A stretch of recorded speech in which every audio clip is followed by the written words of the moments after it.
Well, in this video, I'm going to show you how to turn on one-word captions like this using Capcut.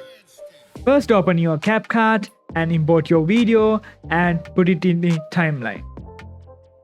Next, go to text and auto caption option and generate your captions. Now you have generated your captions. Let's customize them. First, highlight all your captions and go to templates and select this one-word caption template and click that.